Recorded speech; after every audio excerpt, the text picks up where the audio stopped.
Just a second, y'all.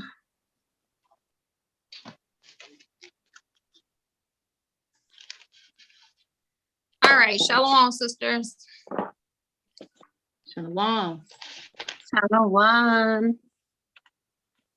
All right, so I want to give all praises to the Most High Yahweh, which the world ignorantly calls God, his own begotten Son, Yahweh Shai, which the world ignorantly calls Jesus Christ. And through the Spirit, we get built up and get edified tonight, sisters. So the topic is obviously courting, how to prepare for a husband. And obviously, when you get a husband, how to love your husband. And if you already have a husband, how to love your husband, how to become a better wife. So that's pretty much what the topic is tonight. So I just wanted to ask just a couple questions. Sisters get a input on what they think, because I think, let's see, a couple sisters is married on here, a couple sisters are not married, which is even better, the mix, so we can get more edified. So sisters, what is it about courting can women do better? Can the daughters of Zion do better at when it comes to courting? What do y'all think? Okay. I think I'm sorry. No, go ahead. Okay. I think when it comes to courting, we need to step away from our flesh and not just look at a man. Oh, he's cute. I like the way he dresses. Oh, he wears nice Jordans. He smells good. Just step away from the fleshly things and tap into a man's character. Is he in the faith? What is he doing to build? I mean, he doesn't have, nobody's perfect. So he's not going to come all the way perfect, just as we're not perfect. So more so tap deeper into his character. And also no sex. No sex. I'm just going to be clean and clear to that. No sex, because that has led us down an ugly path that's still going on for over 60 years or more, with the babies we're having out of wedlock. And, it drives, we're already emotional creatures. Sex added to that just drives us more crazy. So it's better to save sex for marriage, as the Bible states, and just actually court instead of this new world of dating, because we get lost into the fleshly things and get lost in instead of learning each other's characters, about our faith, how we are financially, how do we handle money, how we communicate, what was our past traumas, start talking to each other instead of assuming stuff. Actually talk to each other to actually find out. I just wanted to get that out there because I've been through all that and back. So, okay, I'm gonna dive back out. Thanks. Okay. That's beautiful. Mm-hmm. All right, anybody want to add? Okay. I'll go. So I think that when it comes to courting, that that we as daughters of Zion should actually get to know the man. See if he is a man of God. Do he keep the commandments? Can he be a leader? Like, spend time actually, asking questions, and not just wanting to do like we did when we was in the world. We just got with them and then we tried to find out about them as we went along. But coming into the truth, you have to, actually spend some time getting to know them before you make that decision if you're going to go actually, marry the man. Ask questions, like Sister said, about everything across the board. Do we like kids? Do we want to keep the commandments? Do we go to class? Do we study?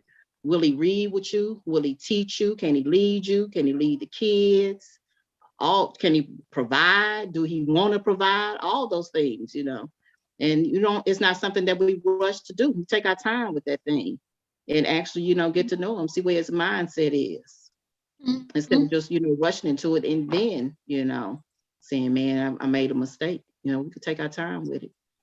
Come. Good point, Sister Terry. You can't hear you. I'll go next. Okay. Okay.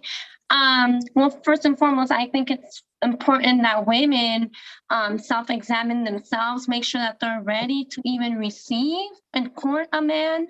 I think it's important that we make sure that we are prepared. I believe that, of course, always pray that the Most High, brings you righteous men, around to even consider first, like, courting anybody, like, keep your eye open, see, like, if there is, somebody that you should, first of all, be setting yourself some standards, right? We know that, has to be a righteous man, at least, like, fearing the Most High, that should be, like, the first key. And then, if there is men around, then kind of, before jumping into anything and just deciding, like Sister said, going off looks and whatnot, make sure that, is he doing everything that the Most High is requiring of him? You know what I'm saying? Like, you ain't gonna know that if you yourself ain't in order, because if you are preparing yourself, you would know what the Most High requires both of a man and a woman. You ain't gonna understand it with the manly mentality, but at least you'll be ready, you know what I mean, before actually deciding even to court a man, if that makes sense. It makes total sense. Good point, Elena. Anybody else want to share?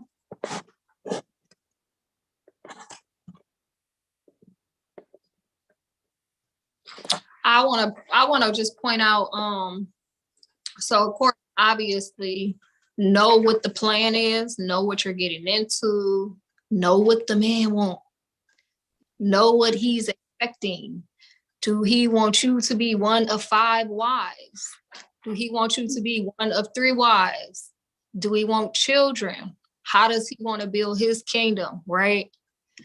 The woman has to step back and check herself, examine herself, because coming from the world into this truth, there's a lot of baggage, there's a lot of spirits that's involved that may be on sisters, that's causing it's throwing their mind off because they haven't totally renewed their mind, so their mind is kind of thrown off where they're literally gravitating towards the same kind of man they used to. But we can't be that way. We have to renew our mind when we come into this truth, because the man that you should be gravitating to should literally line up to what the precept says about a righteous man. And you have to try these men. You have to prove them. You got to prove them. You can't be so quick to just credit them, based off their looks or the precepts they know or their beards or any of that. No. But first of all, a woman can't offer anything until she work on herself, because everything that she is going to give out, if she's messed up all in the inside and her mind is not right, everything that's pouring out will be toxin and poison and is not going to help or benefit anybody. So those are important. You got to start with yourself first, because you can't help nobody till you help yourself. So I think those are some good points to bring out when women are starting to court or even think about courting. And another thing, going into courting, think about it as we hear courting, but a lot of people take advantage of courting like, okay, just gonna be a test run. We're gonna see if this work, a little trial period, see if we like this, like that. But no, courting is literally set up and designed, to lead you straight into a marriage. Courting ain't supposed to be like a temporary thing where it didn't work with this one, so I'm gonna go court this one. Didn't work with this one, so I'm gonna go court this one. First of all, that should be a red flag. If you're on your second or third, I'm gonna say third, fourth, fifth guy that you're courting, it might be time to just kind of sit back and examine and work on you, because obviously it might be something going on inside of you that you don't realize.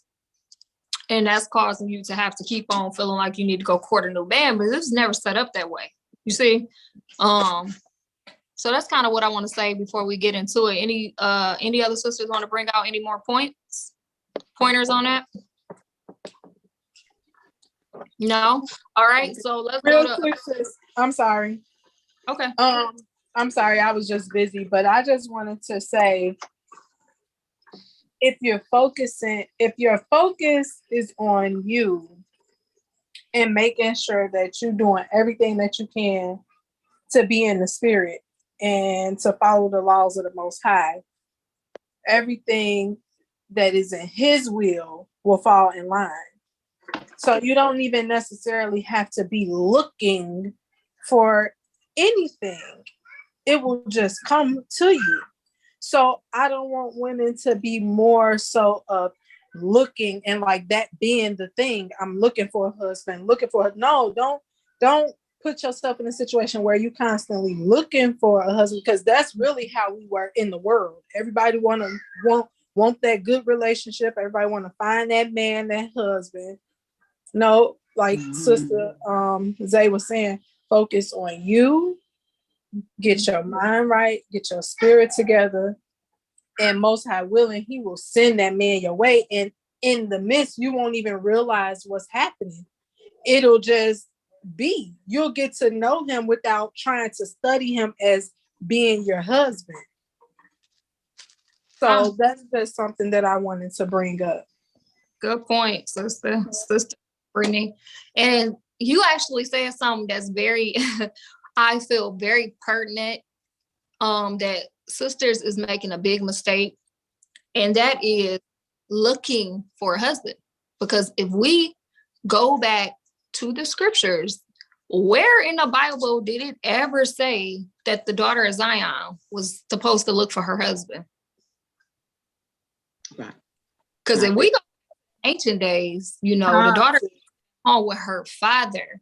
Her father gave her unto a righteous man. So what point did Eve get out the house and was like, that one, and that one? I think between them three, come on now, a woman doesn't pick her husband. Her husband finds her. So with that being said, I want to bring up precept, Proverbs 18:22.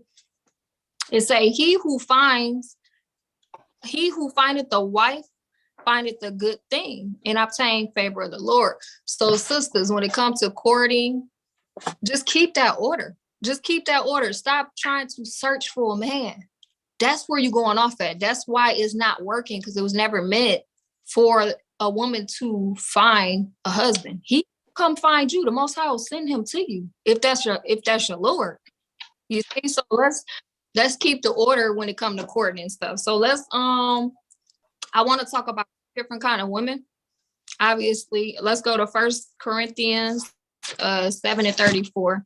Because if we stick to this, if sisters could stick to this, like, it'll work out very beautifully for you in your courting process. And then when it's time to actually become a wife and be a wife. So 1 Corinthians chapter 7:34. It says the difference also between a wife and a virgin. So we dealing with two kind of women here, a wife and a virgin. Okay. So if you're not a wife, coming into this truth, we become brand new creatures, right? We're keeping the law, statutes, and commandments. Consider the things that a virgin would do, what she's practicing, what she's spending her time on, what she's doing before she becomes a wife. That would apply to you. Not a wife, that would apply to you. So say there's a difference also between a wife and a virgin. The unmarried woman care for the things of the Lord, that she may be holy, both in body and in spirit, but she that is married care for the things of the world, how she may please her husband. So sisters, that's just plain cut. If you're not married, then you should really be focusing on the things of the Lord, the cares of the Lord. So I just want to ask, what should sisters be focusing on right now?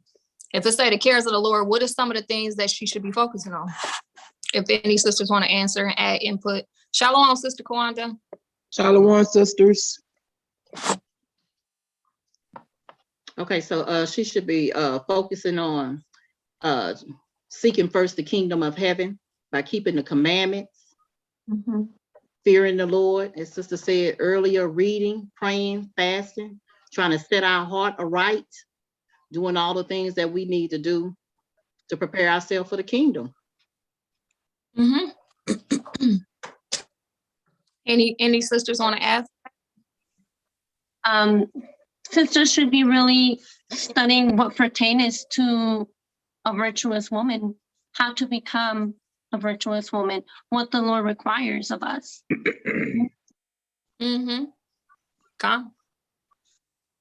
So I wrote down a couple of notes because I didn't really want to miss nothing.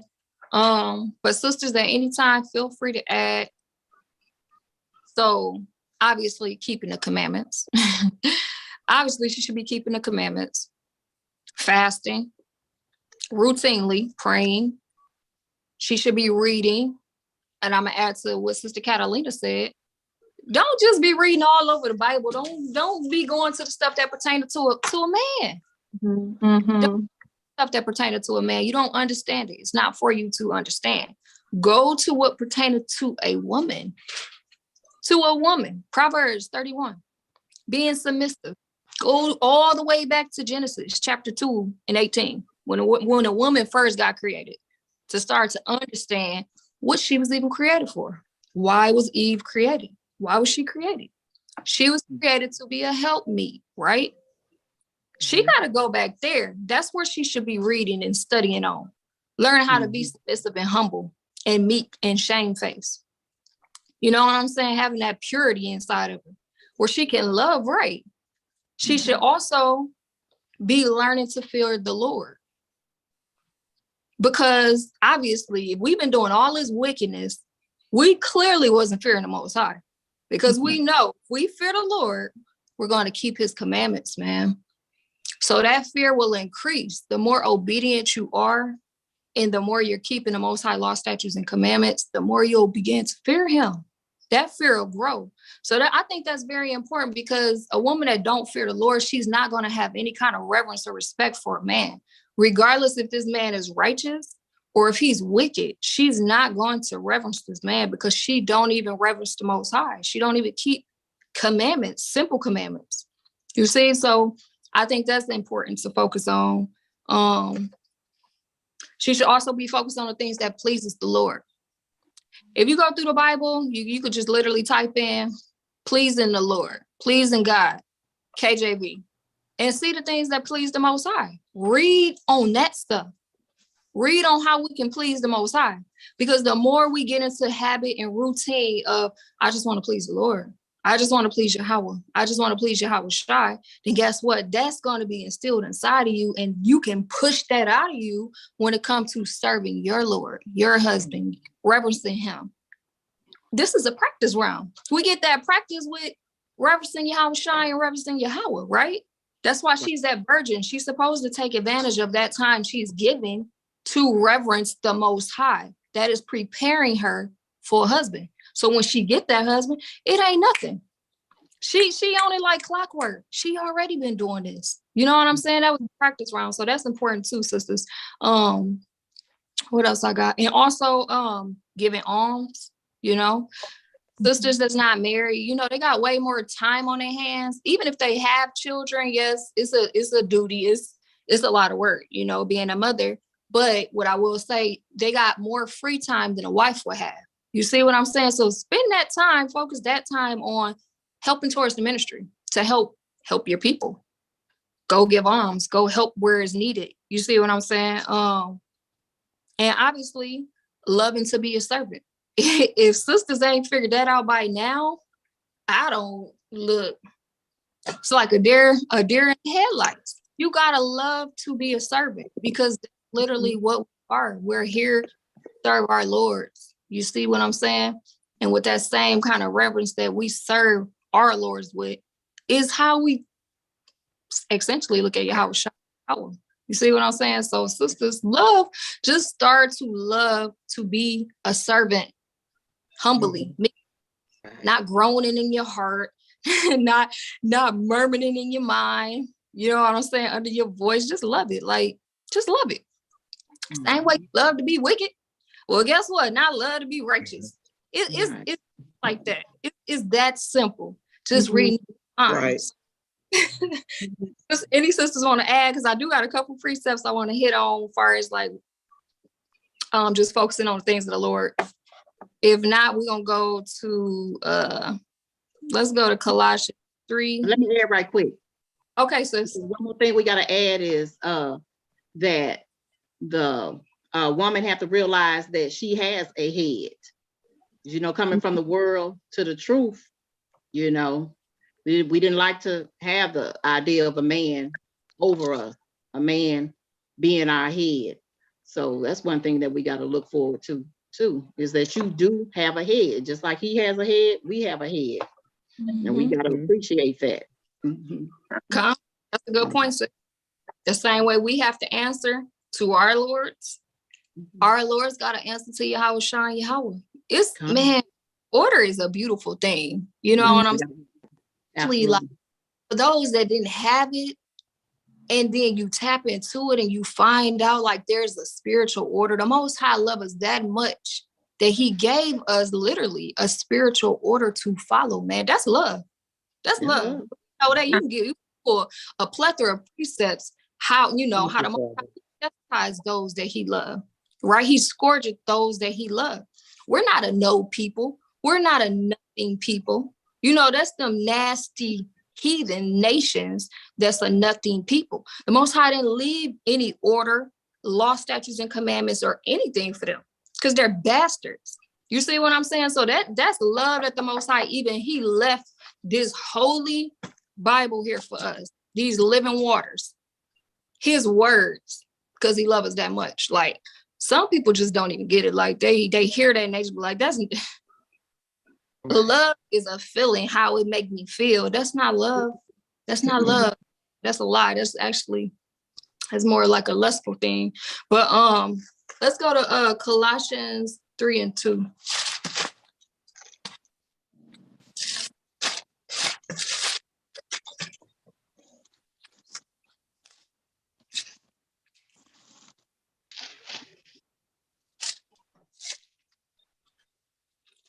All right, Colossians 3:2.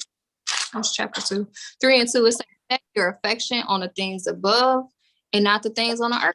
So sisters that's courting, don't be focused on, dang, all these sisters. It was me and 5 sisters court, you know, we was singled, and now 4 of them sisters, they courting, and you know, I'm here, I ain't even started courting yet. It doesn't matter. Set your affection on things above, because the Most High, he's looking at you. He's saying, if you're working on yourself, how much more work needs to be done, how many spirits you might have still on you. You see what I'm saying? So first of all, don't compare yourself with another sister just because this sister courting and this sister courting, or this sister married and this sister married, and you still sitting there, you haven't been courting, you haven't started courting, you don't have a husband. Maybe the Most High got something more special for you. You need to work on you, figure out what's going on. You see what I'm saying?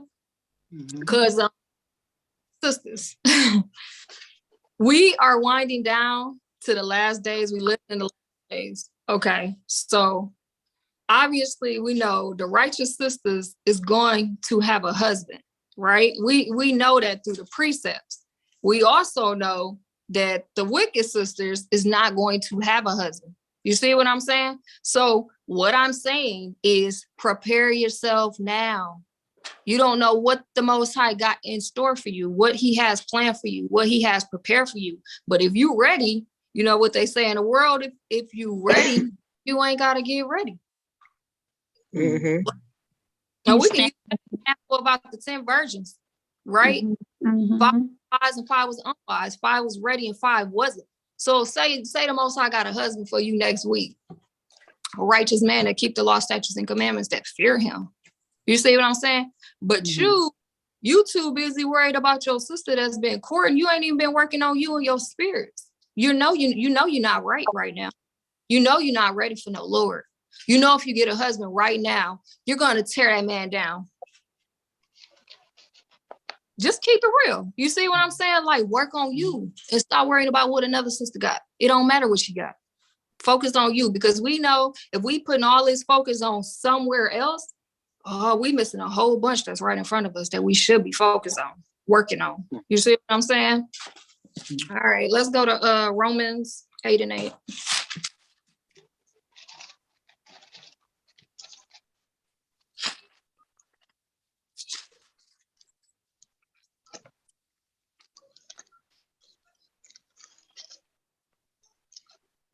It says, so then they that are in the flesh cannot please Yahweh.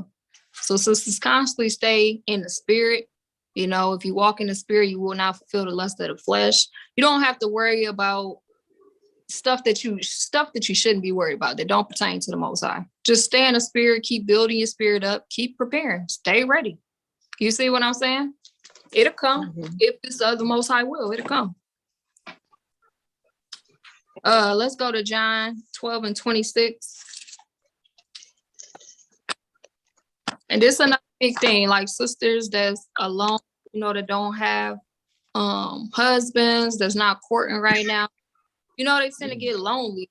And during these times, these need to be the times where you are like mastering mortifying the flesh, them members. You know what I'm saying?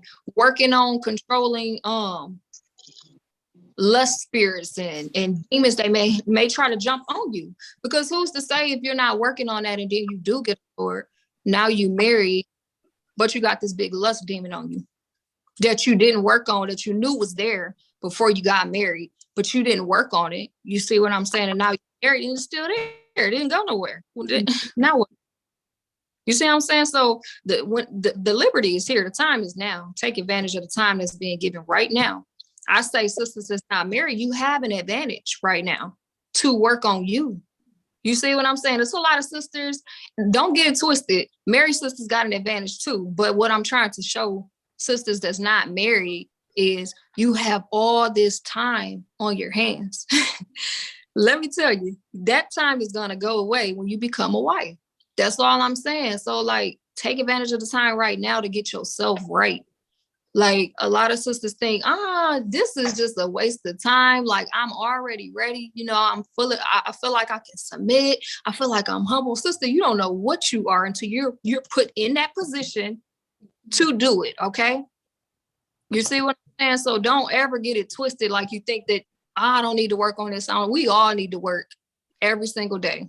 Mortifying them members, renewing our mind daily. We all need to work. So let's go to John 12:26 real quick.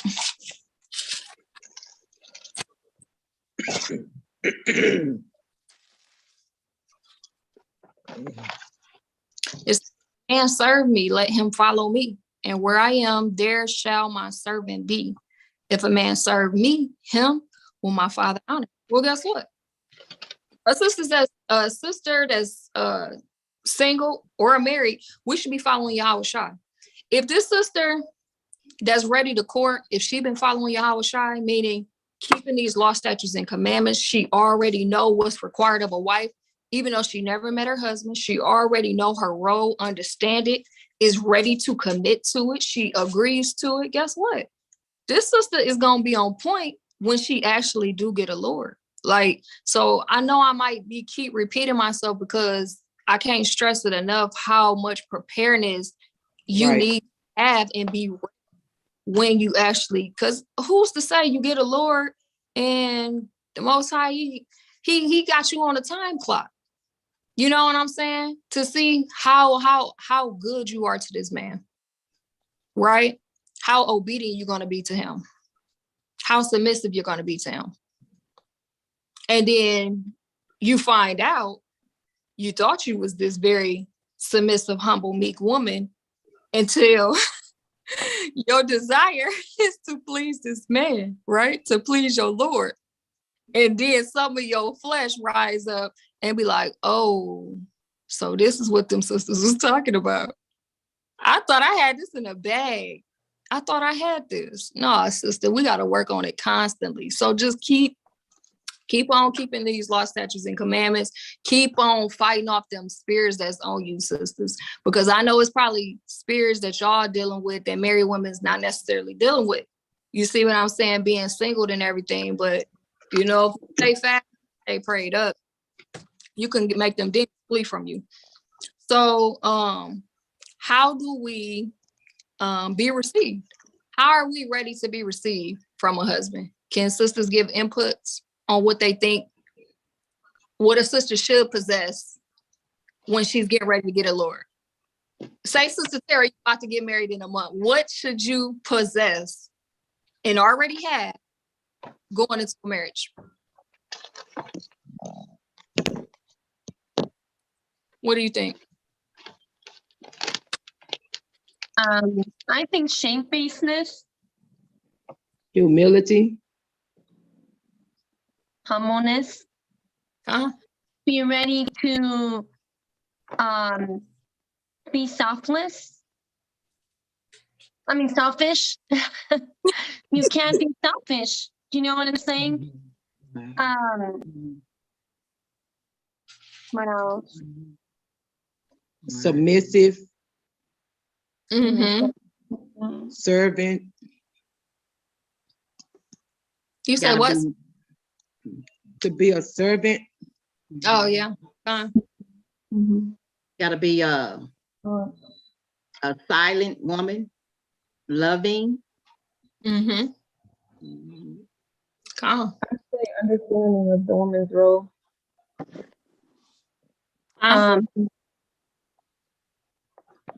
What'd you say? Understanding of the woman's role and her Calm. place while woman was created. Mm-hmm.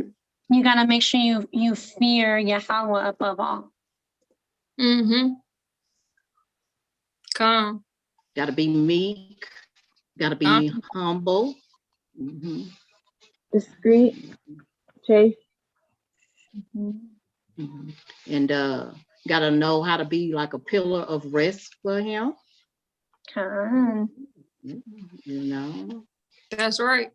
no rah when he come home. You know, Calm.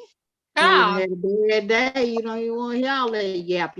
Just be quiet and Right. loving. You know what I'm saying? Yeah. You better gotta righteous understand you're the and weaker talk. vessel too. You gotta understand there's no equality, you know? You're the Okay. weaker vessel, Mhm. you know? So when a person is resting, just so we can get a better concept and understanding of being a pillar of rest, when you're resting, what's going on, sisters? Mhm. What kind of atmosphere is It's that? quiet. Calm, collective, quiet. Mhm. Peaceful. That's right. A Peaceful. peaceful atmosphere for you. Absolutely. That Peace be still. Just Peace be zip it, still. Absolutely. zip it and wait. Just Yeah, zip just it. hold it. Yeah, just hold it. Hold it. Just hold it. Mhm. Mhm. Mhm. Let's go to Titus 2, 3 through 5. Because this is very detailed on, what the woman should possess when she has a husband.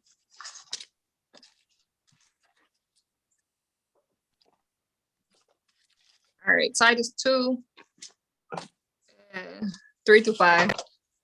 It say the aged woman likewise that they be in behavior as becoming holiness, not false accusers, not giving too much wine, teachers of good things, that they may teach the young women to be sober, to love their husbands, to love their children, to be discreet. Okay, sisters, what is discreet? Can sisters explain what discreet is? Mhm. Right. You can. Because I looked it up today and it was more than what I thought it was. I thought more so discreet is the way she carry herself, how she talk, her clothing and everything. But it's deeper than that. It said discreet is self-control. She has a sound mind. She's moderate as to when it comes to opinions or passions. So moderate is like, what I'm saying? She's gonna, kind of agree with her Lord. You get what I'm saying? It ain't gonna be that big old butt. Cause sisters, when the butt come in, what is butt saying? What is butt really saying? You want to switch it up. You want to put your input in it, you know? You changing up the whole game. That's that dangerous. And I had brought that out, I think, I don't know, about 5 months ago, because my Lord was like, pay attention to how often you say but. And I was just like, I don't never say but.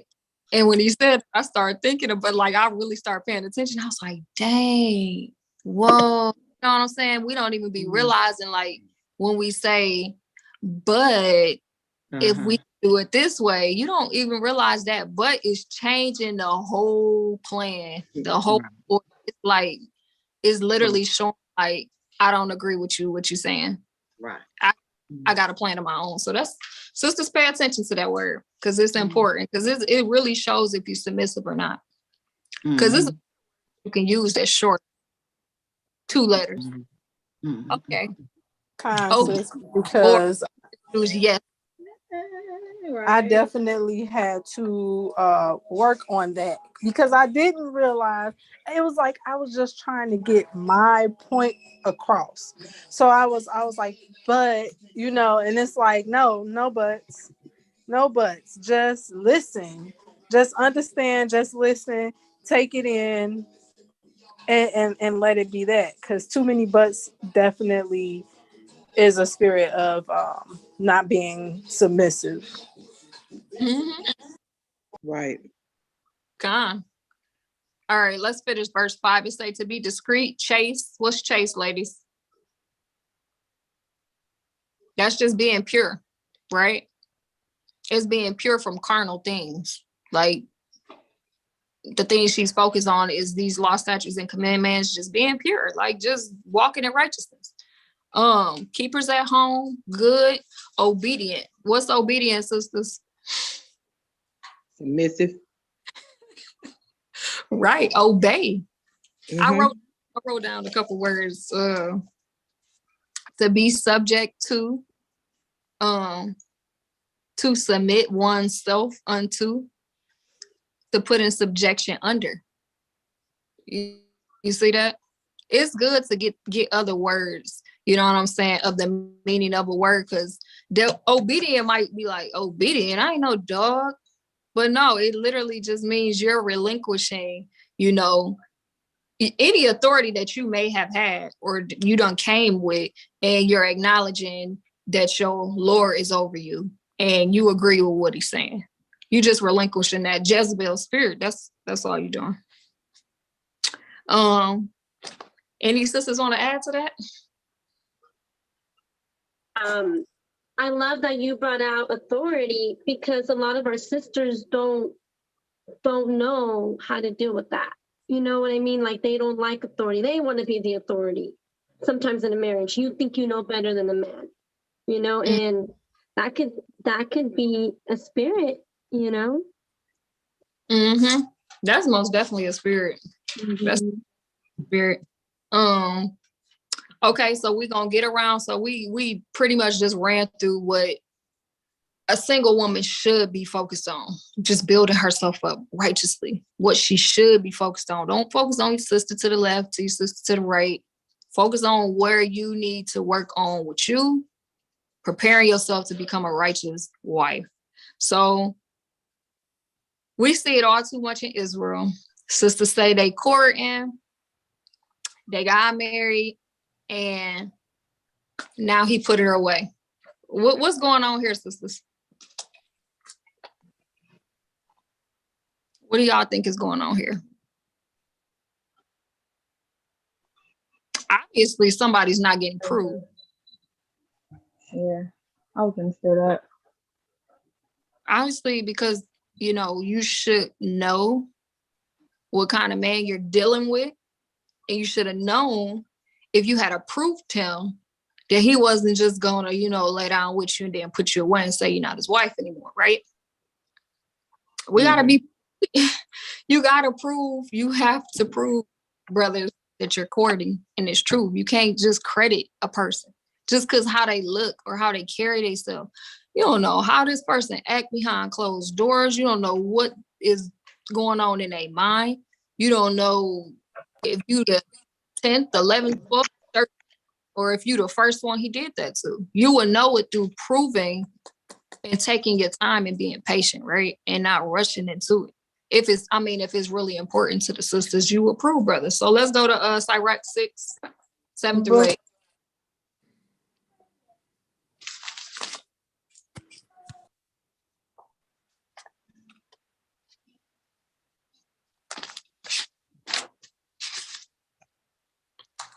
Real quick, sis, before you bring that scripture, I just to say what I have to say, because it get kind of busy over here, so I'll be trying to catch the quiet moments. But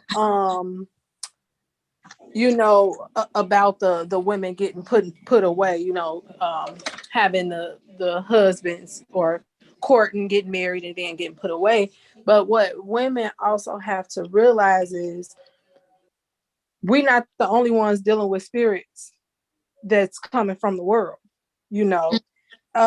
You know, even just because a man call himself a righteous man, and just because he have his fringes on and he go to camp, or you know, that doesn't mean he has completely battled all his spirits either. So it's definitely a two-way street, because just like women, most of our women was used to being loudmouth or controlling of a situation. You have men who had other spirits of being whoremongers and, you know, whatever else they had going on. Yeah. So you definitely coming into this truth. It's not a rush thing. It's not a rush thing. You can't be in a rush. You cannot be in a rush. I just wanted to say that really quick. Sis, you make a good point. That's right. These spirits is real. They're real. And that's how you eliminate a process of elimination. You prove people. You prove if they're keeping the law, statutes, and commandments. You try the spirit, by the word. What this man is saying, is it lining up to what the word of God says? Or is he just kind of kicking you all side stuff that aren't even in the Bible? But verse 6 or 7, it say, if thou wouldest get a friend, prove him first, and be not hasty to credit him. That means just because his looks might, you may have approved the way he looked, you know, his beard, the beard is nice without patches, right? He got the Israelite attire on. He got his 16th, 11th edition Bible. He got his Apocrypha. He talking the talk, but how do you know that what he's talking is how he's living? How do you know this? If you so quick to credit, you're not gonna know.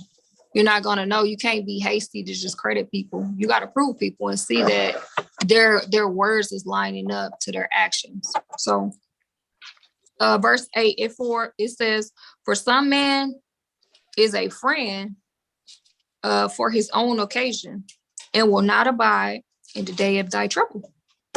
So that occasion, 9 times out of 10, that's a wicked man trying to court, is, we know what it is.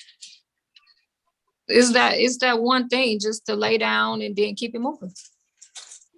But you got to be proven. So you got to prove, brothers.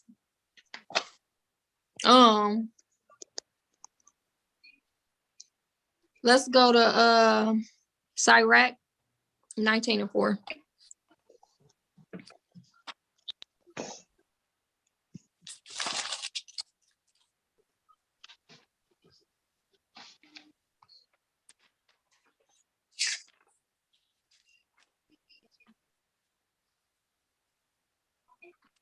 It says, he that is hasty to credit is light-minded. To be light-minded, it just means like you're not really serious, because if you were serious to credit a person, then you're going to take your time and make sure everything that's being said is to be true. You really proving and trying that person that they are who they say that they are. So that's important.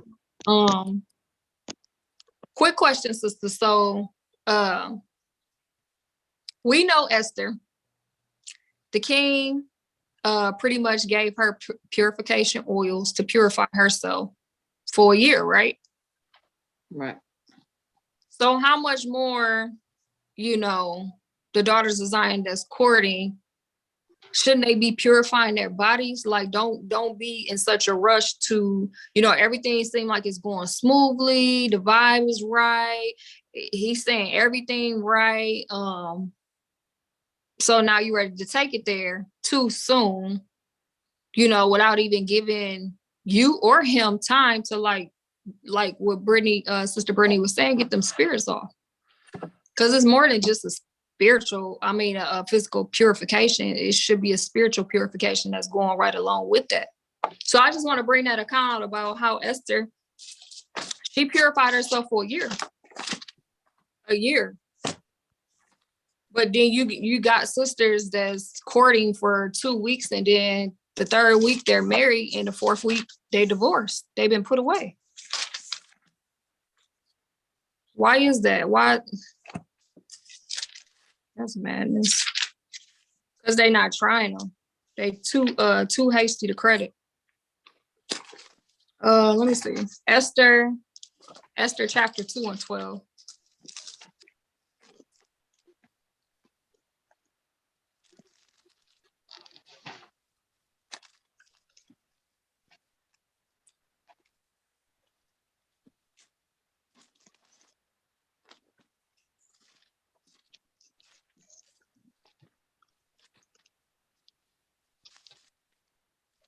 All right, and it says, now when every maid's turn was to come to join in to King Osiris, after that she had been 12 months according to the manner of a woman, for so were the days of their purification accomplished, to wit, 6 months with oil of myrrh, and 6 months with sweet odors, and with other things for the purifying of the woman. So the point being made is, for a whole year she purified herself. How much more the daughters of Zion that's not virgins? Because we know Esther was a virgin. She hadn't even been with a man and needed to still purify her body for a year. Y'all see this? That's important. Like, sisters got to be right physically and spiritually before they even start to think about laying down. And then another account that I wanted to bring out real quickly is Jacob. Jacob was serious about Rachel, wasn't he? So sisters would literally just eliminate, you know, the intimacy part of courting, then they'll really know what they're getting. Because how many brothers gonna go 7 years and 7 years? 7 years and 7 years. And wait, no, seriously, and wait for her. Think about this, man. Like, obviously, Rachel, she was very valued in Jacob's eye. He loved her. He hadn't even known her. He hadn't touched her, none of that. He served 7 years and got deceived, but he loved her so much that he served another 7 years before he ever even got her. Y'all, that's 14 years he did for Rachel. Mm-hmm. What's wrong with making brothers wait? I'm trying to figure it out, because that's where it go off to the left. That's where it go wrong. I think that if you're focused on trying the spirit first, then that shouldn't even be crossing your mind first. You know, the physical aspect shouldn't even, you know what I mean, be there. I think it's more important that you try that spirit, you know? Mm-hmm. Well, I want to bring that account out about Jacob, because that's a beautiful account. I don't got it wrote down. Oh yeah, I do. It's Genesis 29 and 18.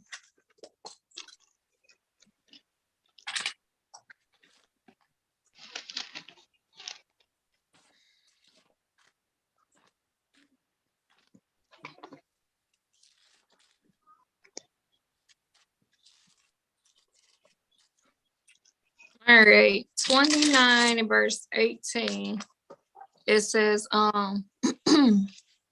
it says, and Jacob loved Rachel and said, I will serve thee 7 years for Rachel, thy younger daughter. And Laban said, it is better that I give her to thee than that I should give her to another man. Abide with me. And Jacob served 7 years for Rachel, and they seemed unto him but a few days. Y'all see this? Man, Wow. that's But it seemed unto him a few days.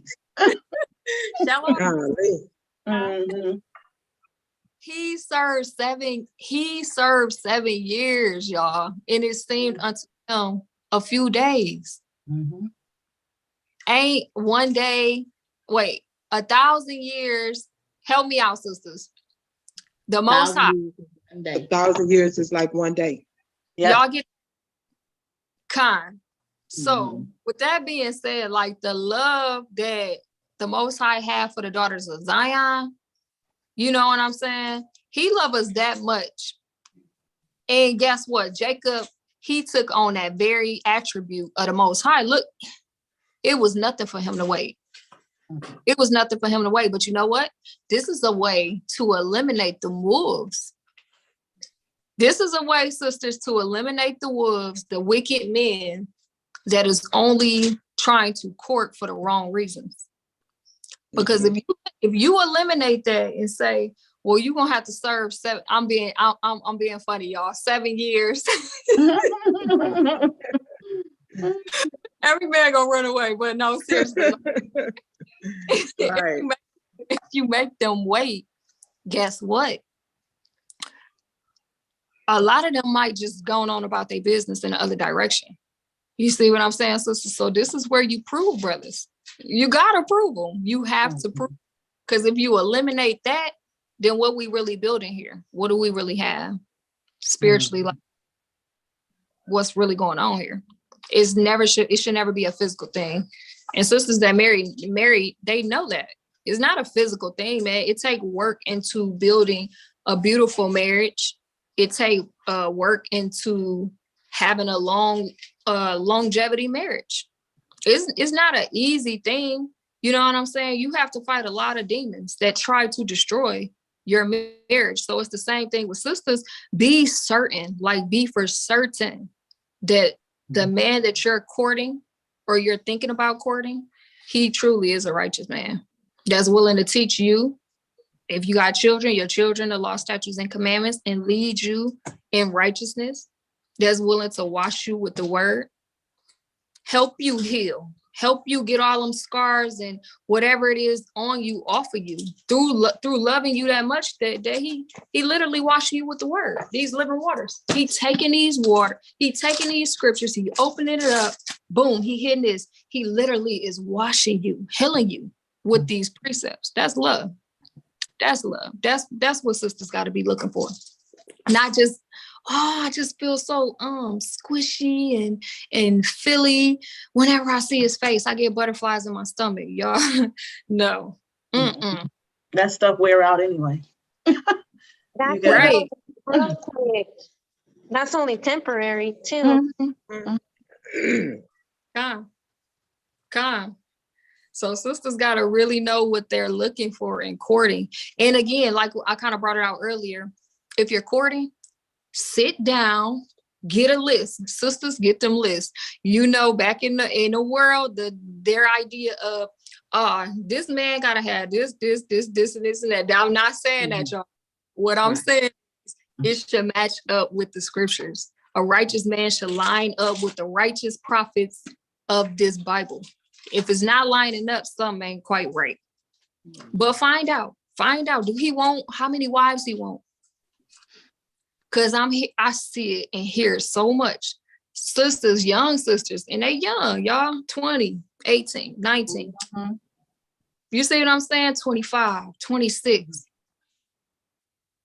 Pregnant, crying on social media. They just, their husband want another wife. Know what's going on. Like, what? Come on, be open and just be out front with it. Like, stop hiding it and just, sisters, be asking these questions, because that's the last thing you want to do is get into a marriage, you know, and he say he don't want, and then a year later he want 5, he want 10. So what now? What now? We gotta talk about these things. We gotta think about these things. You see what I'm saying? We gotta consider these things. So find out if he wants children. How many children do you want?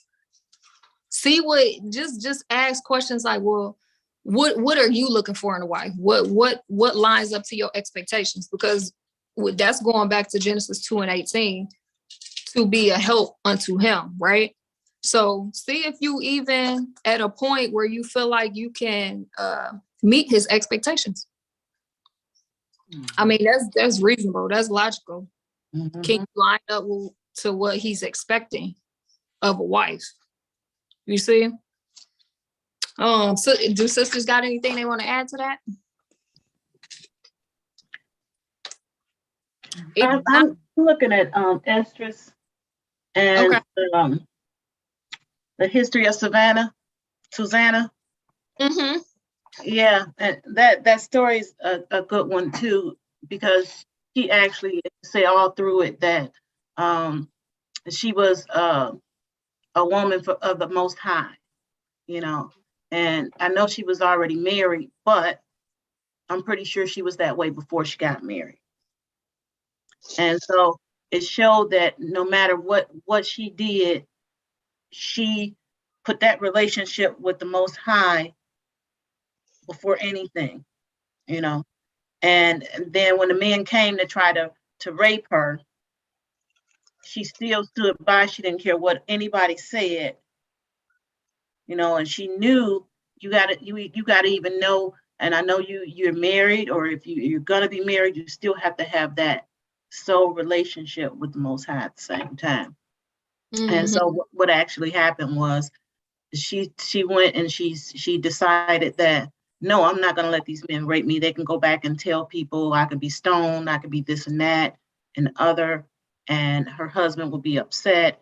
And she just stood her grounds, and she ended, I think it was Daniel ended up, the men tried to turn around, and they accused her of sleeping with someone else. And so she was actually about to get stoned and killed. And then Daniel turned around and he said, hey, let's listen to her story. And because she stood by and she still put herself in a position where she knew the Most High and she still had faith in the Most High, I think that's the first step in trying to find a relationship with the man. First, know yourself, you have that relationship with the Most High. Then if you have that relationship with the Most High, then you're going to want to look for something that's similar. You know how we talked about last week, how a father turns around and he puts he teaches his daughter, and that's the things that you wanted him there for, and this and that. Well, then our Father kind of directs us in the way of what type of man we're supposed to have too. Mm-hmm. Sis.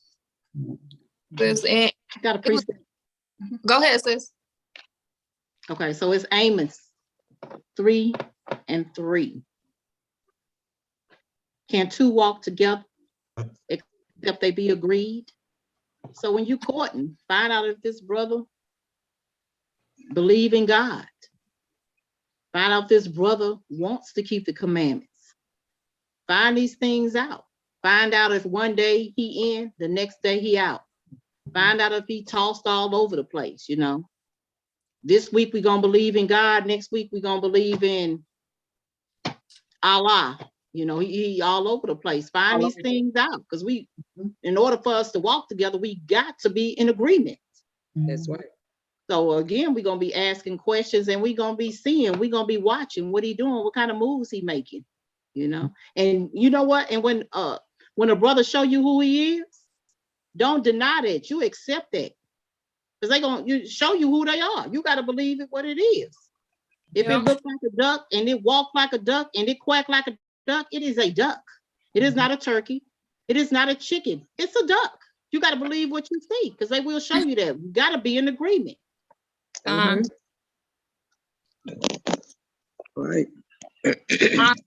Point. And another thing I wanted to point out, other ways that you could prove brothers. See if brothers want to keep the Sabbath together. See if y'all can do a routine Bible study, a weekly Bible study where he's teaching you and building you up in the spirit. Because these gonna be traits of a righteous man. He's gonna build you up in the scriptures. He's gonna teach you about the scriptures. He's gonna keep the Sabbath. See if they want to keep Sabbath with you. You see what I'm saying? Ask about feast days. You wanna plan this feast day out? Let's do this feast day together. Say, I need some new dresses. And with some beautiful fringes on it and some hair wraps. Like, this is why you could, if the brother not trying to do none of that with you, them should be red flags. That he probably not there for the right reasons. Like, because all the things that I just mentioned, those are righteous things that a husband does for his wife. You see what I'm saying? So if he's not willing to do it in that courting stage, he wasn't planning on doing that at all. He wasn't probably even planning on getting to no marriage. He was just focused on that one little thing. But them good ways, sisters, like, yeah. And see if he'll correct you if you're going off. If you're going off, is he gonna correct you? He gonna watch you. Yeah, correct you. He gonna correct you. Right. So I just wanted to real quick, okay. Talking about correction, and this is for the sisters. Like, it's a good thing if you find a brother that will correct you. Like, don't take offense to that, because that's out of love. Because that brother don't want to see you fall. That brother want to try to see you make the kingdom just like he want to make the kingdom. Right? So you embrace that thing, whatever he reprove you on, you change that and keep it moving. Move forward. Don't take offense. Don't get upset. None of that. This is for your good. Help you. And that's what you want. You don't want nobody just have you doing any kind of thing, don't care. You know what I'm saying? Right. So if you find that quality in a brother, you embrace that thing. You know what else, you guys? Continuous to pray for, too, for the wisdom. You got to pray for his wisdom, because he's teaching you too. And so it comes to him and he's teaching you. So to pray for him and his wisdom and him to get understanding, that is all part of you. Absolutely. Exactly. So both of you can both praise the Most High the right way. Absolutely. And another thing I wanted to point out, even though I know we're not in the ancient of days, we're not in the ancient times. Men gave the daughter's father, gave them money for their daughter. You see what I'm saying? They didn't just stroll up to the door acting all cool and like, I want your daughter. I want to take your daughter into marriage. And the father was like, okay, go. No. They had to give that father some money for their daughter. You see what I'm saying? So sisters got to also reflect and kind of see how you value yourself. Because if you don't value yourself and you just, you don't think much of yourself, you don't think, no, we're not supposed to think high-minded or prideful or be haughty or conceited or any of that. But you're not supposed to think so low of yourself neither, where you just, letting a man use and abuse you or making you feel like you literally are nothing. Like he could just walk all over you like you a piece of carpet on the floor, because that's we the daughters of Zion. The Most High love us. And that's what you got to keep in mind. Keep that in mind. Yahushua, he died for you. He died for me. That's love. So that means obviously you're very valuable. So don't let a man make you think that you're not. You see what I'm saying? So understand like what your worth is. You got to know what your worth is. That's right. And let me say this too, add on to the money, that was the dowry, right? Because she was an asset. And like Sister Zay is saying, we are valuable. So you have to know your worth, right? That was the purpose of the dowry, right? Because the father was going to be losing an asset because she helped with the household, right? Be it cooking or working with the younger children or with the animals, what have you. Maybe she was sewing, a plethora of things she could have been doing. So he's going to be losing that So that's where they came into. So you are valuable, you're worth something, and you have to know that moving forward. You have to know that, right? That's, matter of fact, it was what is the possession, right? Because when you get married, what that man gets a possession, like you're his possession, right? You worth something. Right. Okay. Come. And it's a precept about the Most High. He who gets a wife gets a good thing and obtain favor from the Lord. That means that wife came from the Most High. That was a gift to this man. So you got to think of it like, if you get a gift, you gonna just throw the gift on the floor. Like if your Lord bought you a diamond ring, or whoever you're courting bought you a diamond ring, you just gonna throw it on the floor? Ain't that diamond ring gonna come in a box? Because it's value, it has worth to it. And that's the same way the daughters of Zion have to think of themselves, that they're a gift from the Most High. That's a precious thing. That's a beautiful thing. Stop just thinking that, you ain't got no worth or none of that. That's not what it is. But with that being said, I don't mean you're not to be shamefaced or humble or submissive or any of that. No, you just know who you are in the Most High. And that's a beautiful thing to know that. So, sisters, back to our forefather Jacob. He waited 14 years to get Rachel. He waited 14 years to get Rachel. Man, oh man, that is love, y'all. That's love right there. So, sisters, if you tell him, look, look, just use wisdom. Just use wisdom. Here, look, I've been married 18 years, y'all. I'm literally giving y'all some advice. That don't have to happen, man, to know if y'all friends, to know if he is willing to take care of you and love you and build you up and pour in you these precepts. It don't take that. Actually, that complicates a relationship, because you don't know if it's real or if you're just going by your emotions and your feelings or how he make you feel. It ain't no, somebody go get that precept on, this is how he made me feel. You're not gonna find it. It ain't about your feelings, man. We gotta move in wisdom, right? So with that being said, sisters, the red flags, if you say, nope, we're not doing this. I gotta work on me. I gotta get spirits off of me. I gotta build myself up in the Most High. I gotta make sure you're lining up to what a righteous man is in his Bible. And that's gonna take time. So if he stopped calling, these is red flags. If he stopped calling, if you ain't heard from him. You just said, I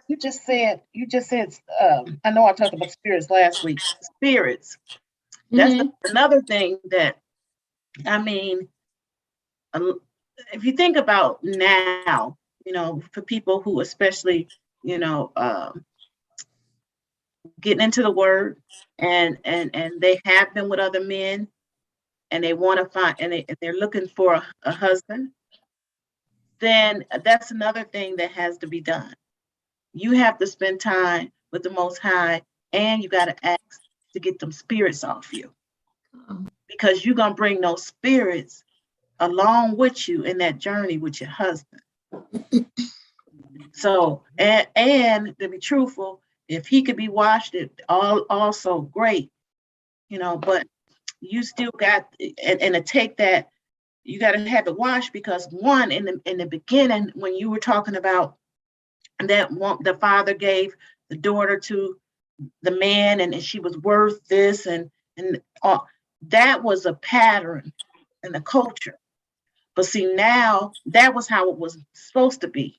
That's how it is supposed to be. But since everything got thrown off, a lot of women have been with men already. Okay, so if you've been with men, you have this idea of what this person was like. I done broke up with him, and he did this and he did that, and then a person before that did this and did that, and then when you get with whoever you plan on marrying, you still have that stuff in your head. That has to be cleansed. You can start off afresh and not take that stuff and expect for this husband to do this, do that, do this, that's all the spirits that came along, with it that you didn't wash. If you can understand that. Mm-hmm. Come. So Come. That's right. And another thing, sisters, if you're thinking about courting, just be transparent. It's always best to just be transparent. Just be transparent. Why? Don't put on a facade. Don't be somebody you truly not. You know what I'm saying? Because you can't build off a lie. A lie will never stand. It's just a matter of time before it crumbles.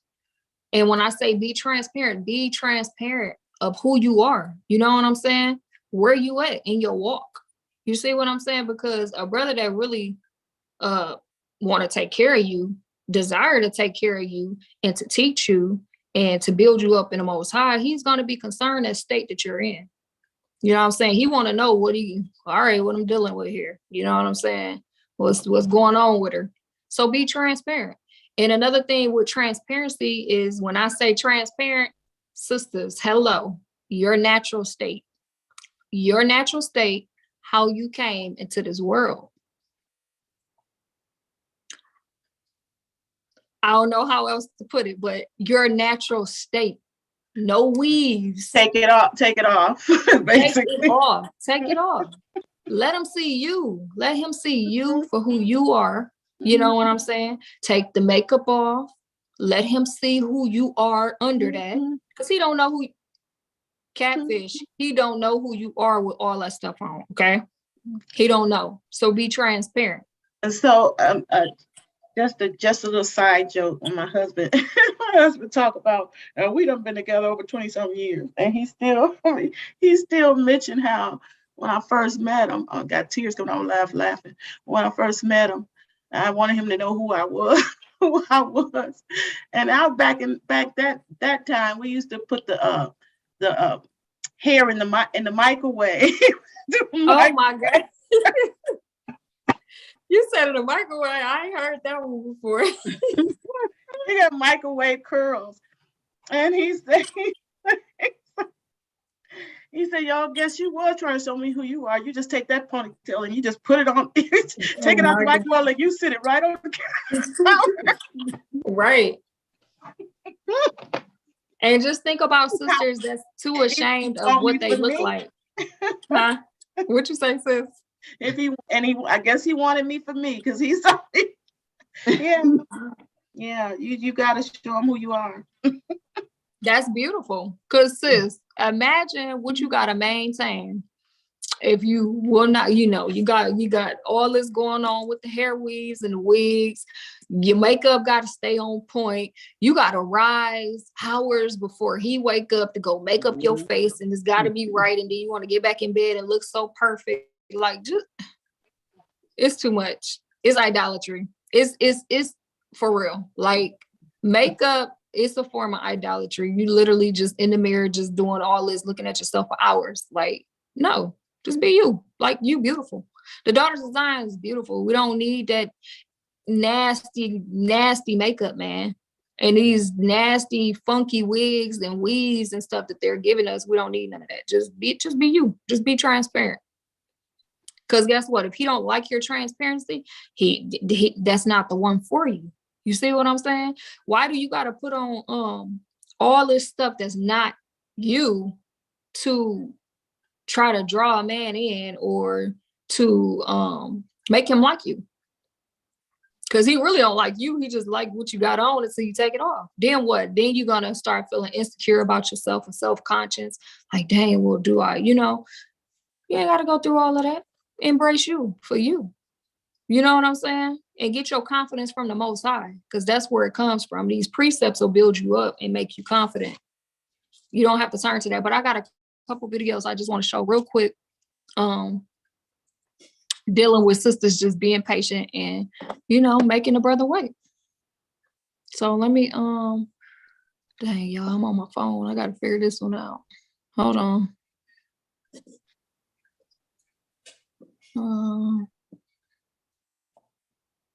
Salakia, y'all. Okay, here it is.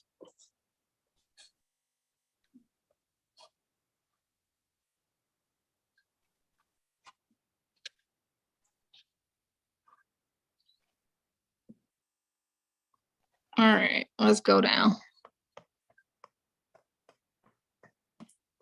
All right, now that gonna make it real clear. Just listen, sisters.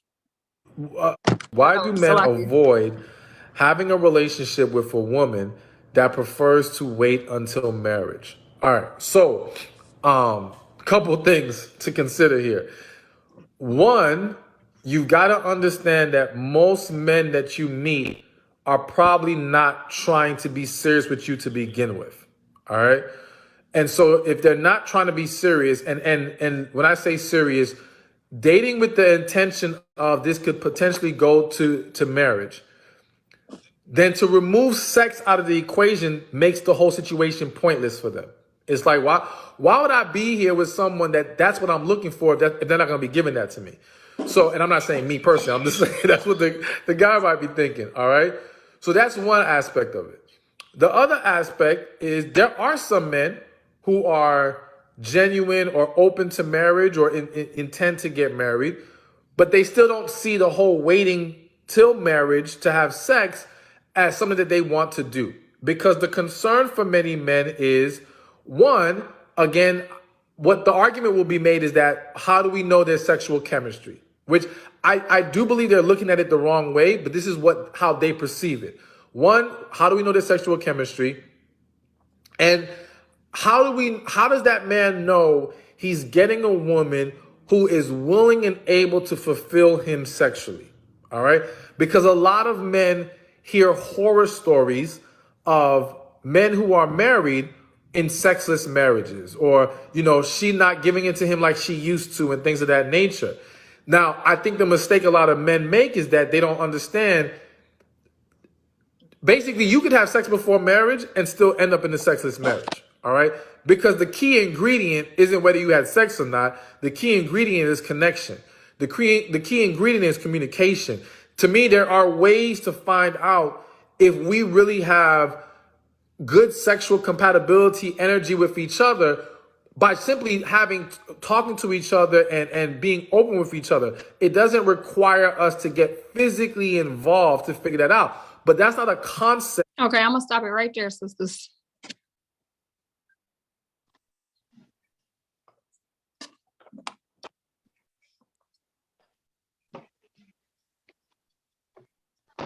Okay. What's sisters' thoughts on that video, which I just heard? Okay. Makes sense, don't it? It don't Mm-hmm. take going there to know where this is going. You see? And that'll save a lot of the daughters of Zion, a lot of that, tears and sadness and depression and going through all of that by just wait. Like, it's not that hard to just wait. You see what I'm saying? Just wait and see where it's going. See if it's real. See if this man is righteous. If he's keeping these commandments, prove them. But I got one more. To show.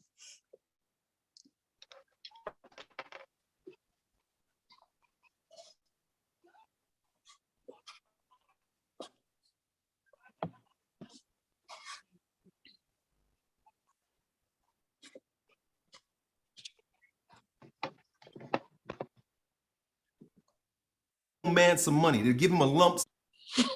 Yo, so today I got a great question from a young woman, a lady, if you will, who goes on to ask, yo, Elliot, how do I go about getting my man to commit fully to me in our relationship? We've been together for some time, but he just doesn't seem to want to make that real commitment to us, to me, to our relationship. What do I do? And so thank you for your question, young lady. The very first thing I thought of was an old saying that goes like this. Why buy the cow when you can get the milk for free?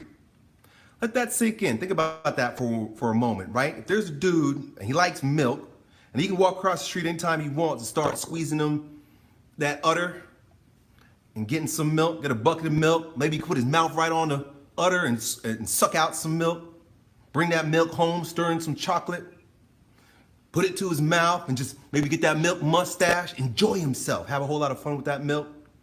Why would he buy the cow? The milk is free. He can get it anytime he wants. He can do whatever he wants with it. A cow's expensive. I did a little research here before I did this video, and I found out that a cow can cost you up to $5,000, right? And so shelling out $5,000 ain't the end of it. You buy a cow, not only you got to pay that $5,000, but now you got to make room for the cow. You got to have land for the cow to graze on. You have to have grass for the cow to eat. You got to pick up the cow's shit. You got to deal with cow farts, right? The whole point is that that's a big responsibility when all you really want is some milk. So, of course, I'm gonna stop right there.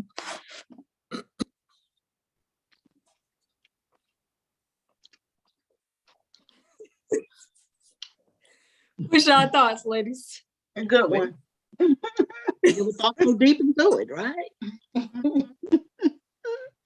Hey, I would hope, you know what I'm saying? I would hope being in the truth, you know, it's not just supposed to be like that, but I guess it is though. Sometimes, you know, like, especially for the brothers who's not serious, yeah, they probably had that mindset, like, I'm not going to do all that when, hey, she right there at every beck and call. No requirements, you know, no responsibility, nothing, you know, just there. I guess some men would, you know, take advantage of that. Absolutely. Absolutely. So I hope sisters get it, because I think that's where I think the daughters of Zion is falling short with this courting, is they're not proven men, not long enough. They're not proving who these men are, because if you prove who this man is, then he ain't gonna put you away a week, 2 weeks, a month later after, you know. Right? That's the other thing. Once back in the old days, if a man was to have to put somebody away, once they done went through, the family done went through all of that, then you had to pay, it's like pay for a bill of divorcement. And that's only when, you know, when you're supposed to only divorce if she cheated or something like that, or, you know, but you had to pay for a bill of divorcement. And so they had to, it was consequences. It was a lot of consequences. And you had families who down that type of thing. If you weren't, you know, if you weren't faithful to, it was a community, basically, where everybody watched and knew what was going on, and they know if you did something that wasn't something of what the Most High wanted people to do. So that was being cast down itself too. So I guess that's where the community thing come in at too. I think I forgot what story that was I read too. I forgot which story, where it shows I guess a woman was walking by herself, and other guys knew the women in their neighborhoods and things like that, you know. So it wasn't just the father and the mother, it was also the neighbors that was watching after that female before she ended up having someone.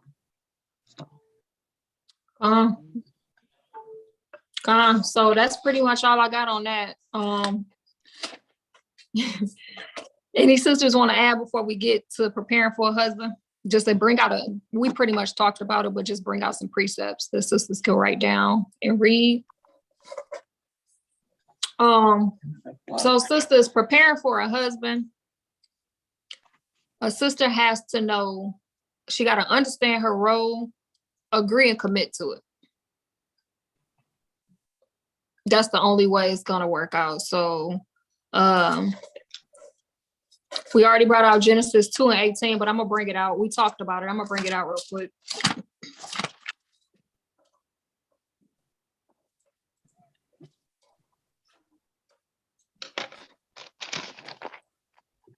It says, and the Lord said, it is not good that man should be alone. I will make him a helpmeet for him. So sisters, what does that mean?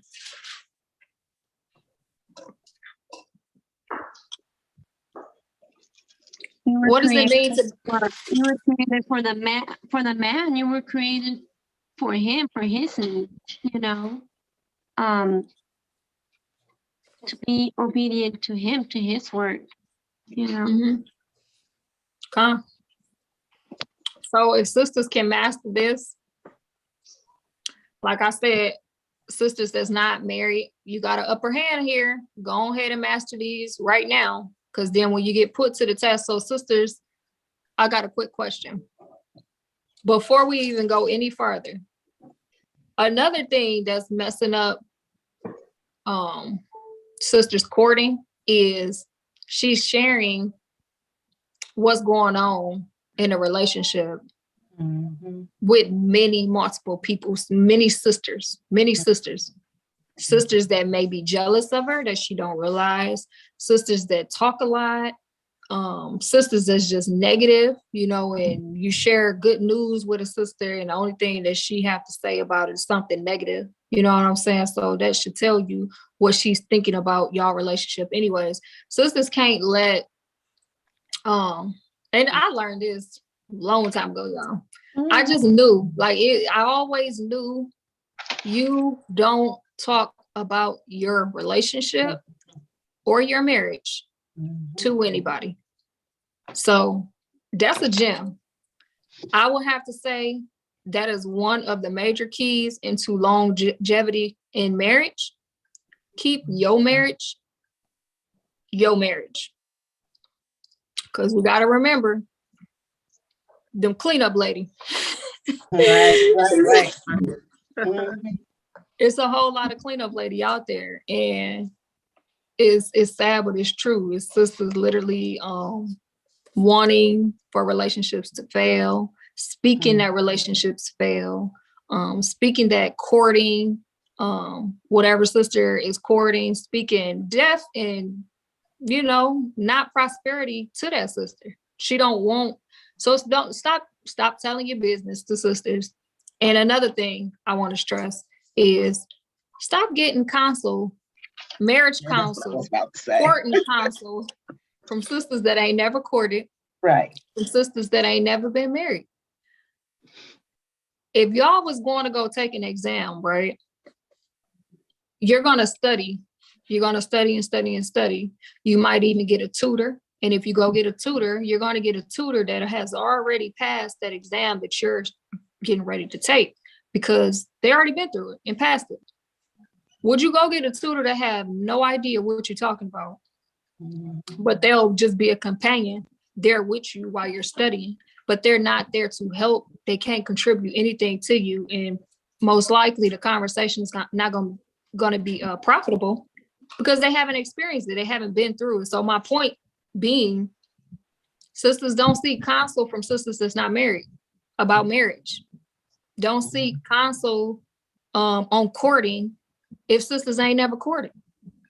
Don't seek counsel from sisters that, you know, they was married and they not married no more because something went wrong.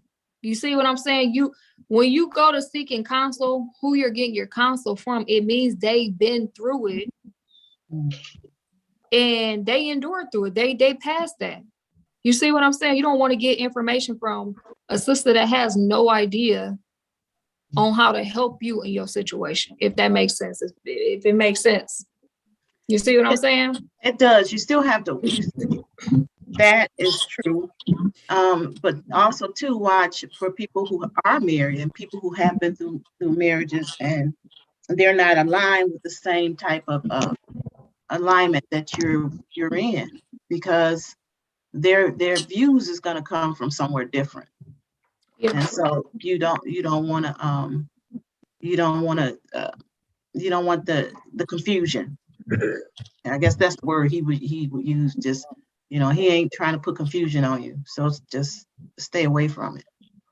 You know, you work that out. You can work it out and you can talk with your husband and talk with the Most High, you know, and if there is some people who you can discern and you know that they're on the same, I don't want to say level, but that they are in the same beliefs that you are in, then that is somebody to talk to.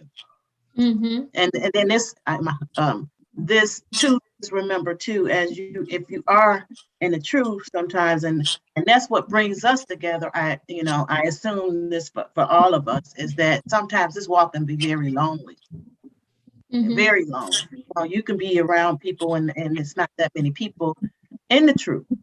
And so when you are having troubles and there's a woman there, you like, oh, and you want to get it out, but you have to stop for a moment and you have to realize that it may not be the same person that's aligned with you. Just want to add that. Whether they've been married for 20, 30, 40 years, you still want to be able to discern. Calm. Good point, sis.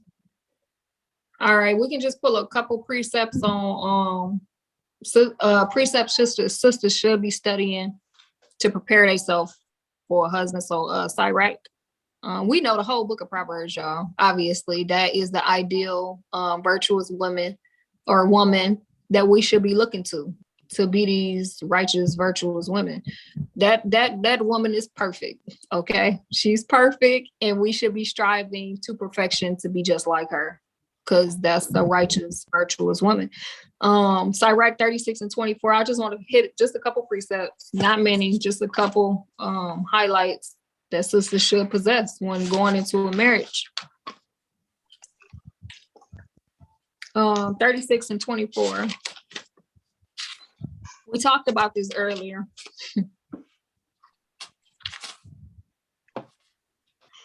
It says, he that getteth a wife beginneth a possession, a help like unto himself, and a pillar of rest. So sisters, understanding that's kind of linking right with that Genesis 2 and 18 woman. Understand that you're a possession. Ain't nothing wrong with that. You want to be a possession, right? Because if we go to the next precept and say where no hedge is, there the possession is spoiled, right? So a woman want to have that, she want to have that hedge around her, that protection, that covering, that husband, that Lord, you know what I'm saying? So understand that, sisters. We are a possession. There's nothing wrong with that. Be the best wife that you can be. Start now before you get a husband. Genesis 3 and 16. That's just reiterating the role of a woman and what's required.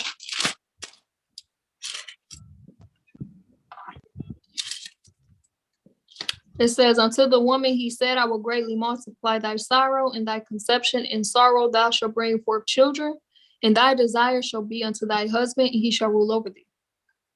That's what it is.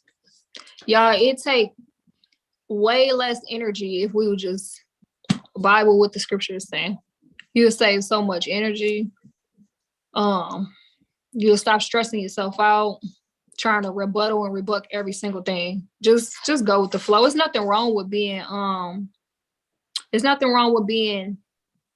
that weaker vessel, moving in that feminine spirit, being vulnerable to your Lord. That's a beautiful thing.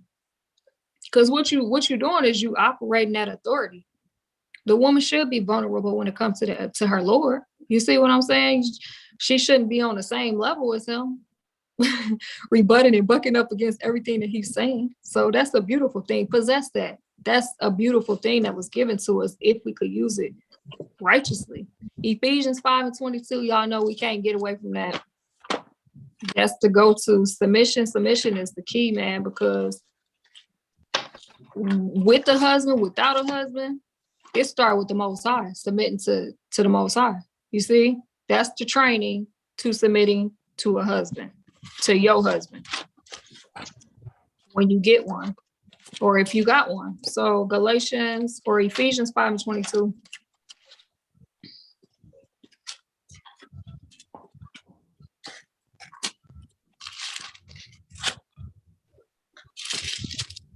It says, wives, submit yourself unto your own husband as unto the Lord. And we'll precept Colossians 3 and 18 real quick to go right along with that. So sisters, get that when it says, wives, submit yourself unto your own husband as unto the Lord. Meaning, just for a second, if you think about it like this, it's you and it's the Most High, right? And that's who you're submitting to. That's who you're submitting to.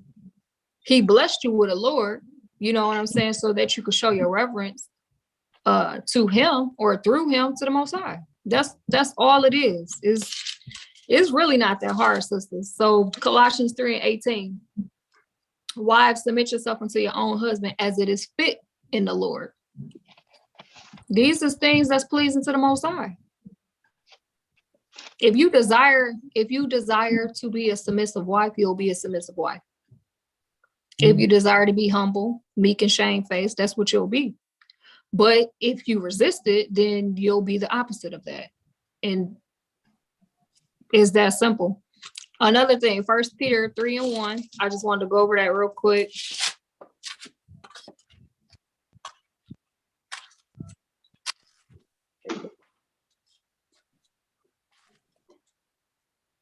First Peter 3 and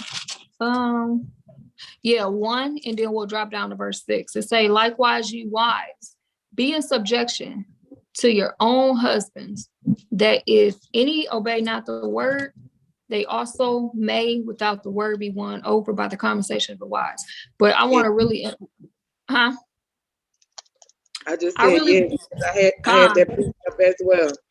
Khan, I just really want to reiterate, wives, be in subjection to your own. I literally just pulled 5 precepts about being in subjection and submission and obedience. So sisters, that is very important to the Most High. Obviously, it's all over the Bible. It's all over the Bible. And you know, rebellious women, they'll try to go in his Bible and be like, well, he gotta respect me too. He gotta, you know, a wicked evil try to find out any way to rebuttal what the word of the Most High is saying. It's simple. It's precept upon precept upon precept upon precept about the wife's role and her being submissive. That's never going to change, y'all. And not in the kingdom, not here. It's never going to change. So just get used to it. Accept it, embrace it, and love it. And then let's drop down to verse 6. It say, even as Sarah obeyed Abraham, calling him Lord, whose daughters ye are, as long as ye do well and are not afraid with amazement. So I don't know if sisters remember when I brought up that definition on what Lord means. It means master. Like, cause if you look up the definition for husband it says husband, but if you look up Lord, it literally means master. You putting yourself, you are literally spiritually submitting yourself and putting your Lord over you. So call him Lord. Call him that. What's wrong with that? Call him Lord. Prepare yourself to call him. When you get a husband, to call him that, because you putting it in order. You see, when you establishing that rank. If you just don't know deep inside, there may be rebellion there. If you call him that, you're relinquishing that, sisters. Like, if that makes sense. And then Proverbs 14:1, we know that's a wise woman. She builds her house, but a foolish one plucks it down with her own hands. What's the hands? What's the hands, sisters? What is she plucking her house down with?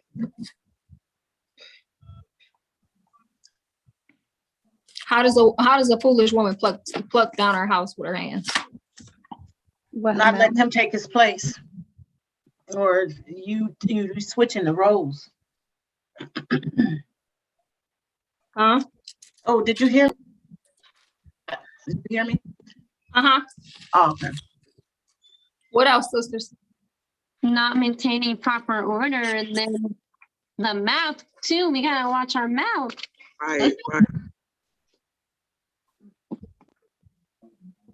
That's the quickest way to tear a house down. It's with your mouth, because you tear him down with your mouth, and that's the quickest way to lift up a man is with your mouth. And sisters possess something that's a very strong possession. Use it. Use it in righteousness. Use it in righteousness. Use it in love. You know, don't only be kind when you at work serving the Edomite, okay? Because he giving you a paycheck. Let us start at home. Let us start at home. Because look, if sisters realize if you can build a man up with your mouth, The sky is the limit for him, okay? It ain't nothing that's gonna be able to shake him. You see what I'm saying? So it's power. There's life and death in the tongue, y'all. It's life and death in the tongue. It's very powerful. The words that we speak out of our mouth, we're gonna be held accountable. So start practicing that, sisters. And I had a couple more precepts, but I'm gonna just post everything because I don't want to go too long. I'm gonna give one more precept and then I'll post the rest, and we'll go in to find out how to love them. Which how to love them is just really reiterating everything that we just said. That's it. Now you're applying it. Now you got your husband. Now apply everything that you just learned. Right? So let's get Sirach real quick. 26:13 through 17.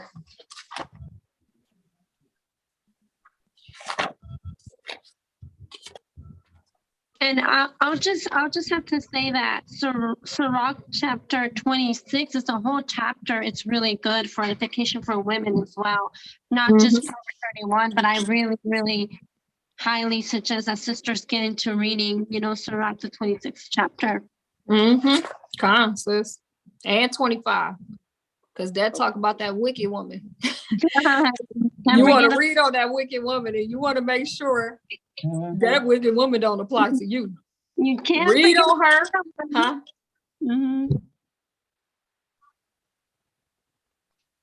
You on mute, sis. Oh, no. I just said we can't forget about, that wicked woman, good old Eve. All right, let's get these precepts real quick. Sirach 26, let's say 13 and 17. 13 through 17. It says, the grace of a wife delighteth her husband, and her discretion will fatten his bones. We talked about that earlier. The discretion is not just, with her clothes, her mouth, how she act, how she conduct herself. Is her mind well instructed? Does she have self-control? Is she discreet? Is she modest? Is she shamefaced? 14, a silent and loving woman is a gift of the Lord, and there is nothing so much worth as a mind well instructed. So a man that has a silent wife is a gift from the Most High, sisters. She is like kind of like a who can find a virtuous woman, right? Because we already know, let's just keep it real, we already know, like the daughters of Zion has been led astray. We was taught the ways of Babylon and still putting off them wicked ways of Babylon. Verse 15, a shamefaced and faithful woman is a double grace, and her continent mind cannot be valued. Able to take instruction, not rebuttal, not buck up, take it and receive it and do it. And 16, as the sun, when it ariseth in the high heaven, so is the beauty of a good wife in the ordering of her house. So that's a requirement. That go back to Titus 2:3-5. And sisters, I got a question. How do you love them? How do you love your Lord? How do you love your husband? Can sisters answer that? By being submissive, obedient. By keeping these commandments, because that's gonna show that you love them. Come on, sis. Reverencing him.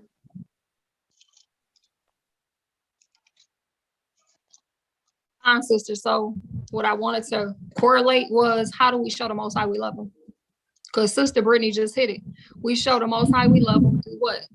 Being obedient, keeping his law, statutes, and commandments. So how do you show your husband you love him? The same thing. Being obedient and doing what he tell you to do. That's pleasing. When we keep the law, statutes, and commandments, we're pleasing the Most High. When we're obedient to our Lord, we're pleasing our Lord. That's how you love him. Sisters, that's all I got. Anybody got any precepts? I got one. Okay. Luke 14, 28 through 29. Okay. For which of you, For which of you intending to build a tower, sitteth not down first and counteth the cost, whether he have sufficient to finish it? Lest happily, after he have laid the foundation, and it is not able to finish it, all that behold, it began to mock. So I brought that up about because important, preparing yourself to get a husband, like you really have to sit down and count the costs, you know, of what it's going to take to actually be in a marriage, to stay married. When it comes to preparing yourself, you got to examine yourself to see, are you ready for the marriage? Are you willing to be this man's helpmate? Are you willing to be submissive, have a head, you know, be obedient, you know, understand that he is your master and that you are his possession? The list goes on and on and on. You got to count the cost of that. Because once you do it, you know, there's no turning back. Once you get married, you know, you just can't turn around and say, I'm out, I'm done. This is not what I was thinking. I really don't want to do it anymore, because this work, right? It's a lot entailed into it. It's not just a fairy tale. Like, it's a real thing. And you have to go, once you in it, you in all the way. You can't just, like we did in the world, you know, you got tired, like, I'm done, I'm out. Like, you can't do that in the truth. It's a whole different ball game. Right? You got to be in it to win it. So count the cost of everything that's involved with it. That comes with it. Right? If he tell you to do something, you don't want to do it, you got to do it, you know, the whole 9 yards. Count the cost of what it's going to take to build this marriage, to be in a marriage. And that's all I got. Sis, good point.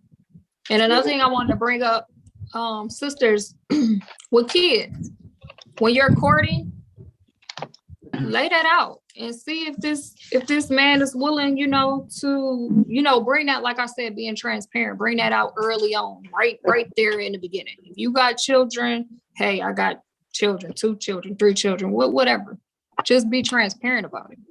Because that's the last thing you want to do is bring, you know, a man in your life around your children, and a month later he's gone.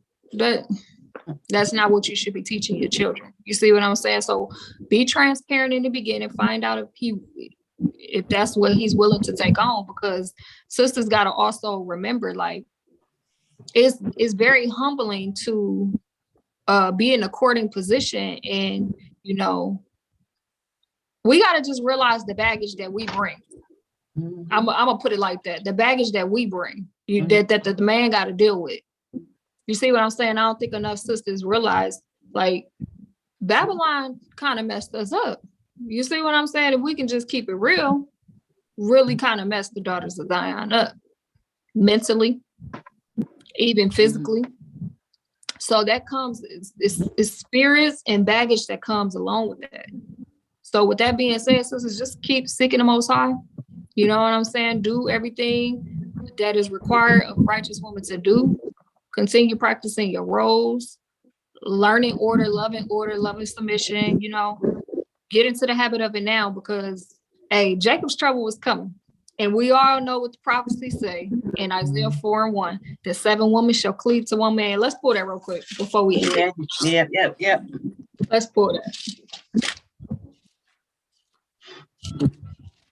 And you know, I'm glad that you brought that up, sis, because a lot of single sisters, you know, are worried about not having a man in these last days. But that goes to us married women as well. Like, what if the Most High decides to take your husband out the game early?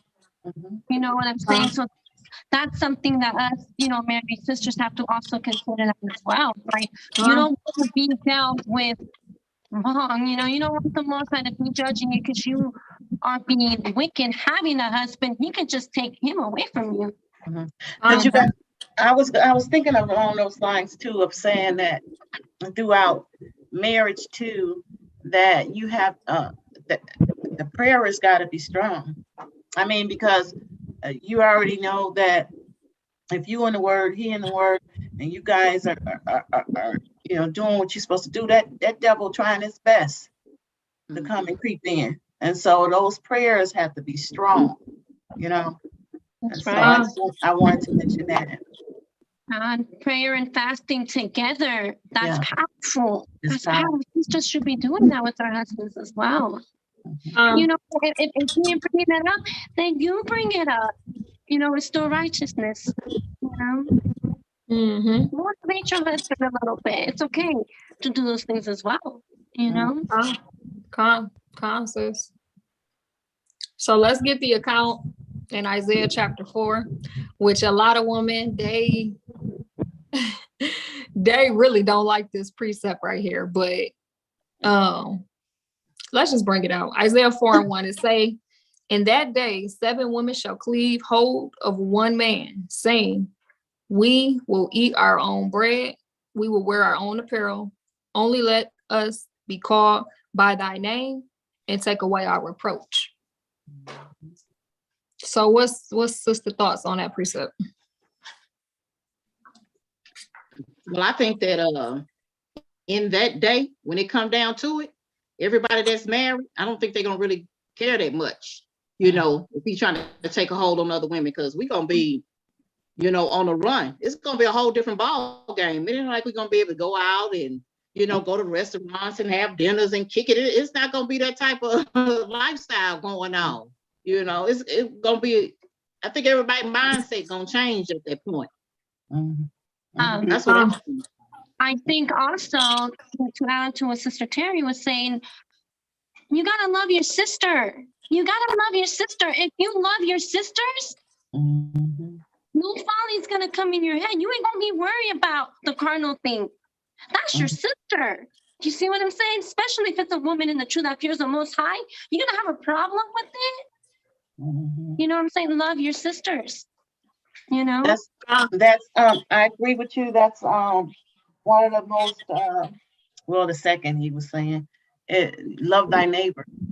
I mean, you have to, your sisters, you love each other, and that's just one of the most powerful things. And you get your blessings that way. You have to love each other.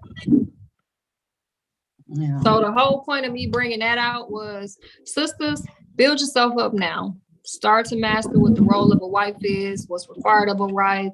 You know what I'm saying? When it comes to court, and go ahead, prove people. Don't stop just crediting men. But sisters that's married might have to share their husband.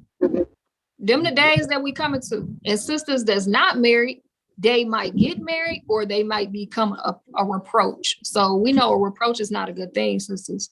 These women, the condition that these women are in, they didn't hearken to the words of the Lord. They was rebellious.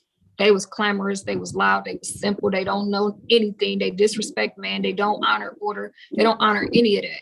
That's why they're a reproach. A reproach means shame. It means disgrace. That's literally what it means. A disgrace and shame. These women are shamed. You see what I'm saying? So don't be that woman. That's the point that I'm making. Don't be that Isaiah 4:1 woman. Don't be a reproach in these last days. So get right now, sisters. That's all I got. Okay, let me say one more thing before we close. Okay, when it comes to Isaiah 4:1, the 7 women doesn't necessarily mean it's going to be 7. It could be any number. Right? Perfect amount. Right. Exactly. And then when you said they shall take hold of one man, we have to understand that is going to happen and we don't have control over it. It's already predestined to happen. So it will happen. Not by that prophecy is gonna come to gonna be fulfilled. So it will happen. But the position these women are in, I just really want to reiterate the position that these women are in. They're not in a good position. They're begging, please take away our reproach. Let us be called by your name. We'll wear our own clothes. We'll eat our own food. Just let us be called by your name to take away our reproach. So these women are not in, they're begging. You see what I'm saying? Right. So sisters, build your spirits up, continue to keep the law, statutes, and commandments, endure. I hope this was edifying. I hope it helps sisters. Like when you consider courting now, go ahead and look, prove, brothers. Ask questions. Be transparent. Make the intimacy wait. Get past it. Find out who he is. You know, get yourself right. Get the spirits off yourself. And that's all I got, sisters. So, anybody got anything else before we end? Definitely, again, like I said it before, but definitely read the accounts for the women. You know, we were reading Isaiah, you know, but if sisters are not comfortable with that, if that's something that, you know, you're still struggling with, then you know what, maybe read the accounts of Jacob. Jacob had multiple wives, you know what I mean? Like, just make sure you read for yourself. Read all the accounts, you know what I mean? Really inform yourself and really study for yourself to show yourself approved as well. Sis. All right, sisters, I love y'all. I'm gonna wish y'all early happy Shabbat. Stay enduring, y'all. We getting close to the end. So stay on fire, keep building your spirits up, fasting and praying and standing in your word, reading, studying to show your own self. Prove every word that people are speaking today. Okay? Have an ear for sound doctrine. Don't just let anything into your spirit. So I love y'all, sisters, and shalom.